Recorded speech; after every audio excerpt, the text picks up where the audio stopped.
Mayor Firhad Hakim ইস্তফা দিয়ে কলকাতা পুরসভা থেকে বেরিয়ে গেলেন।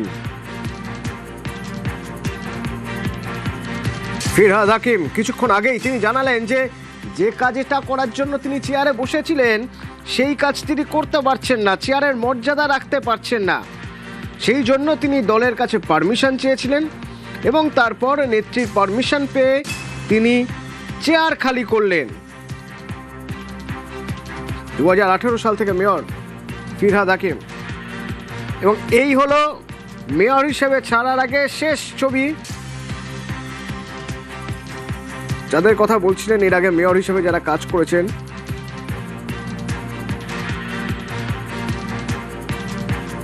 তাদের প্রণাম করলেন, শ্রদ্ধা জানালেন।